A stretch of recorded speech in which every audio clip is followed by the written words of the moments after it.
Hello dear students. So we have already completed our horizontal projectile. You can just check my previous videos. मैंने projectile का session ही start किया है and basics and horizontal projectile I have already explained along with categorization. है ना, मैंने पूरा categorization किया उसका. How many types of projectiles are there and then we have continued. अभी I will continue with oblique projectile. What I am going to do? I am going to start with oblique projectile. So oblique projectile, when we are dealing here, you should understand that this is a projectile which we have thrown और ये हमने फेंका है with an angle with any of the Cartesian coordinate axis, चाहे वो x axis हो चाहे वो y axis है. For time being I am explaining you that how this projectile will behave और what will be, इसका जो trajectory है, इसका जो path है वो किस तरह का होगा, that I will justify here. तो ये हमारा Cartesian coordinate system, suppose this is x axis and ये y axis है and ये origin है and हमने इसको u इनिशियल वेलोसिटी से प्रोजेक्ट कर दिया है. u इनिशियल वेलोसिटी से हमने इसको प्रोजेक्ट किया है. हमने u इनिशियल वेलोसिटी से इसको प्रोजेक्ट किया है. अब ये u इनिशियल वेलोसिटी से जो हमने प्रोजेक्टाइल को प्रोजेक्ट किया है ये हमारी एक्स एक्सिस के साथ थीटा एंगल ले रही है. लेकिन जो u वेलोसिटी है ना तो वो x कंपोनेंट के अलोंग चल रही है ना वो y कंपोनेंट के अलोंग चल रही है और हमें इसका एक x कंपोनेंट भी चाहिए, y कंपोनेंट भी चाहिए, क्योंकि हमें इसका हॉरिजॉन्टल डिस्प्लेसमेंट भी निकालना पड़ेगा, वर्टिकल डिस्प्लेसमेंट भी निकालना पड़ेगा और उनके बीच में हमको एक रिलेशन डेवलप करना पड़ेगा, तब हम इसकी रिजल्टेंट वेलोसिटी निकाल सकते हैं. तो फॉर टाइम बिंग मैंने आपको रिजोल्यूशन ऑफ वेक्टर्स में u का कंपोनेंट हो जाएगा u cos थीटा. जो बेस के साथ एक्सिस है वो हमेशा कोसाइन में कन्वर्ट हो जाएगी. अपोजिट टू बेस जो जाएगा वो हमारा u साइन थीटा हो जाएगा. ये मैं आपको बता दूं कैसे आया. ये सपोज करो एक ट्रायंगल मैंने कंसीडर करा, अगर हम इसको राइट एंगल ट्रायंगल मान लें तो ये एंगल हमारा थीटा है, ये हमारा u हो जाएगा, ये हमारा हो जाएगा ux एंड ये हो जाएगा हमारा uy. और हम जब इसको निकालेंगे ट्रिग्नोमेट्री के फॉर्मूले को लगा के तो ux अपॉन u अगर हम करते हैं तो cos थीटा होता है और ux अपॉन u करने से हमें जो cos थीटा मिल रहा है फाइनली उससे हम ux की वैल्यू निकाल सकते हैं u cos थीटा. इसलिए जो वेलोसिटी का x कंपोनेंट है वो आ रहा है हमारा u cos थीटा. सिमिलरली हम आगे चलें, uy upon u equals to sine theta होता है तो uy जो है हमारा हो जाएगा u sin थीटा और ये हमारा हो जाएगा वर्टिकल कंपोनेंट ऑफ वेलोसिटी. इस तरीके से हमने जो u है that was at an angle theta उसके हमने दो कंपोनेंट तोड़ लिए, एक x एक्सिस के अलोंग तोड़ा और एक y एक्सिस के. ये एक वेक्टर का लैंग्वेज है तो उसको हम बोलते हैं रेजोल्यूशन ऑफ वेक्टर, क्योंकि वेलोसिटी एनी हाउ एक वेक्टर क्वांटिटी है. Finally after completing that part we are coming to next part. इसमें अब हमें निकालना है एक रिलेशन. तो सबसे पहले हम क्या करेंगे, u ले लेंगे, u equals to ut plus half gt square. Projectile का जब भी हमें पाथ का या डिस्प्लेसमेंट निकालना है तो हमें हमेशा second equation of motion he follow करना है. सेकेंड इक्वेशन ऑफ मोशन में अब हमको निकालना है इसका x कंपोनेंट. सपोज हमको x कंपोनेंट निकालना है तो हमारे x कंपोनेंट का जो क्राइटेरिया था, हॉरिजॉन्टल कंपोनेंट का क्राइटेरिया था, जो वेलोसिटी जो हम हॉरिजॉन्टल पाथ हमारी प्रोजेक्टाइल फॉलो कर रही है वो तभी फॉलो कर रही है जब उस पर ग्रेविटेशनल पुल जीरो हो रहा है. तो जो क्राइटेरिया कंडीशन है एप्लीकेबल होगी उसमें आपको g की वैल्यू ज़ीरो सब्सटीट्यूट करना है. फाइनली u का कंपोनेंट हो जाएगा u cos थीटा, क्योंकि हम x कंपोनेंट ले रहे हैं. x कंपोनेंट की कौन सी वेलोसिटी आएगी, u cos थीटा आएगी. u cos थीटा से ही चलेगा ना वो, तो हमने u cos थीटा लिया. t हमने एज इट इज डाला प्लस 1/2, g की वैल्यू यहाँ ज़ीरो हो गई और ये हो जाएगा आपका t स्क्वायर, क्योंकि हॉरिजॉन्टल जब तक वेलोसिटी है तब तक उसका ग्रेविटेशनल इन्फ्लुएंस ज़ीरो है. ये आपको बहुत अच्छे से ध्यान रखना है। एंड फाइनली x की वैल्यू हमारे पास u cos theta into t आ गई and we can just find out the value of t that will be equal to x upon u cos theta. ये जो इक्वेशन हमारा बना है इसको हम नाम दे देते हैं इक्वेशन नंबर 1, क्योंकि हमारे पास ये x कंपोनेंट एक फॉर्मूला आया है।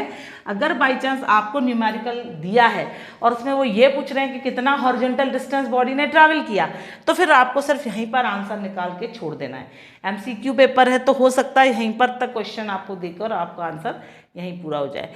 आपको टाइम पूछेंगे कि x या हॉरिजॉन्टल डिस्टेंस कितनी देर में वो चला है, तो यहाँ पर आप t की वैल्यू आपके पास है, x आपको गिवन होगा, u आपको गिवन होगा, थीटा आपको गिवन होगा। आराम से आप टाइम निकाल सकते हो कि इतनी देर तक हमारी जो ऑब्लिक प्रोजेक्टाइल है हॉरिजॉन्टली मूव कर रही थी। तो ये आपके MCQ के बेसिक फैक्ट्स हैं। आपको अगर यहाँ से ही समझ में आ रहा है तो आपको अलग से MCQ की तैयारी करने जैसा कुछ नहीं है। देन अभी हमको यहाँ पर ये x मतलब हॉरिजॉन्टल कंपोनेंट हमारा यहाँ पर जो पार्ट था वो यहाँ कंप्लीट हो रहा है। हॉरिजॉन्टल कंपोनेंट का जो पार्ट है वो यहाँ कंप्लीट हो रहा है। फाइनली अब हम चलें वर्टिकल की तरफ, क्योंकि हमें दोनों डिस्प्लेसमेंट निकालना, हॉरिजॉन्टल भी निकालना है, वर्टिकल भी निकालना है। वर्टिकल कंपोनेंट के लिए हमको लेना पड़ेगा y, और जब हमने यहाँ y लिया है तो हमने इसको कौन सी वेलोसिटी दी ऊपर जाने के लिए, u साइन थीटा, मतलब u का u साइन थीटा सपोर्टिव हो जाएगा वर्टिकल डिस्प्लेसमेंट के लिए, और u cos थीटा रिस्पॉन्सिबल हो गया था हॉरिजॉन्टल। तो हम यहाँ पर अब वर्टिकल डिस्प्लेसमेंट लेंगे, सॉरी वर्टिकल वेलोसिटी लेंगे u साइन थीटा, और इसमें हमारा t टाइम लगा प्लस 1/2। अब एक जो फैक्टर आपको ध्यान रखना है इसमें g, क्योंकि हमारी जो हमने बॉडी को ऊपर फेंका है u साइन थीटा से, u साइन थीटा ने हमको सपोर्ट किया और u साइन थीटा के सपोर्ट से हमारी बॉडी ऊपर की तरफ मूव कर रही थी। दी तो हमने u वेलोसिटी थी, लेकिन उसका u साइन थीटा कंपोनेंट हमको इस प्रोजेक्टाइल को ऊपर फेंकने में सपोर्ट कर रहा था, but this u sine theta was acting against the direction of g। मतलब जब तक u साइन थीटा की वैल्यू g से ज़्यादा है बॉडी ऊपर मूव करेगी, और जैसे ही u साइन थीटा की वैल्यू g के बराबर आई या g से कम हुई तो बॉडी नीचे फॉल होने लगेगी।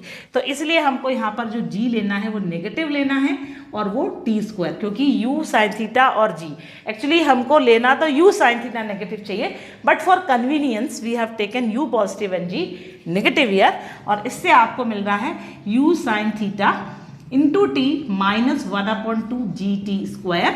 अब बाई चांस आपको अगर वो क्वेश्चन में पूछते हैं कि हमारी ऑब्लिक प्रोजेक्टाइल ने कितना वर्टिकल डिस्टेंस या कितनी मैक्सिमम हाइट तक पहुंचने की कोशिश की थी, उसके लिए आपको यही फॉर्मूला लगाना है, u sine theta t minus 1/2 GT²। Now again the concept is there. अब हमें फिर ये देखना है कि अगर हमें इसका एक्चुअल पाथ पता करना है कि ये जो प्रोजेक्टाइल है इसने प्लेन में किस तरह का पाथ फॉलो करा है, पैराबोलिक है, लीनियर है, स्ट्रेट है, उसके लिए हमें एक रिलेशन निकालना पड़ेगा, और वो रिलेशन हमारा आना चाहिए किस किस के बीच में, x के बीच में और y के बीच में। तो अगर x और y के बीच का रिलेशन निकालना है तो हमें कहीं ना कहीं से t हटाकर उसकी जगह पर हमको x कंपोनेंट लाना पड़ेगा। उसके लिए हम क्या करेंगे, y equals to u sine theta, t की वैल्यू सब्स्टिट्यूट करेंगे from equation number 1, x upon u cos theta minus 1/2 g into X upon u cos theta whole square. ये हमारा पार्ट आ रहा है, u sine theta x upon u cos theta minus 1/2 g x upon u cos theta whole square. ये आपका equation बन गया।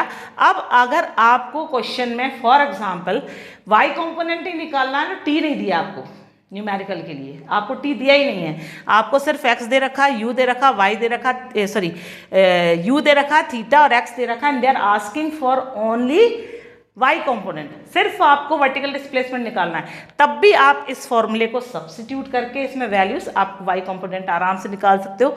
मैं इसलिए आपको एक एक स्टेप में आपको जो क्वेश्चन बन सकता है वो इसलिए बता रही हूँ क्योंकि आपका paper maximum reason, assertion, discussion, sorry paragraph type आएगा, उसके लिए आपको कहीं से भी कुछ भी फ्रेम करके क्वेश्चन डाल सकते हैं। तो हर एक लाइन, हर एक स्टेटमेंट का पॉइंट क्लियर होना चाहिए कि इससे हम क्या निकाल सकते हैं, क्या इसमें गिवन है, क्या इसमें नहीं गिवन है। फाइनली आगे बढ़ेंगे हम तो अब हमारे पास आ जाएगा y equals to this, u will get cancelled, so will get x tan theta minus 1/2 g x square upon u square cos square theta. Again आप देखो जो हमारा लेफ्ट हैंड साइड है, मतलब जो एक वेरिएबल कंपोनेंट y है, दूसरा वेरिएबल कंपोनेंट x है, तो जो x y वाला वेरिएबल कंपोनेंट है वो 1 डिग्री में आ गया और जो x वाला वेरिएबल कंपोनेंट है वो 2 डिग्री में आ गया। तो जब भी हमारी ये दो वेरिएबल्स जिनके बीच में हम रिलेशन डेवलप कर रहे हैं उनकी डिग्रीज 1 और 2 के रेशियो में आ जाती हैं, तो ये कंडीशन सेटिस्फाई होने लगती है पैराबोला की। और अगर ये कंडीशन सेटिस्फाई पैराबोला की हो रही है तो हम क्या बोलेंगे कि path of the projectile will become parabolic. तो हम यहाँ पर फिर से आ गए, nature of trajectory, nature of trajectory followed by projectile is parabolic।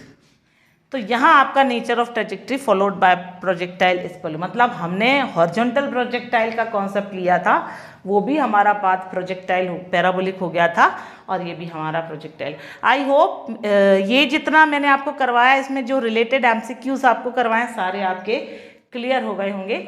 और अगर कोई भी डाउट है तो आप कमेंट बॉक्स में डाल सकते हैं, और अब आपको अच्छा लगा तो आप निश्चित रूप से एक पॉजिटिव कमेंट जरूर दीजिए। Thank you for watching my video.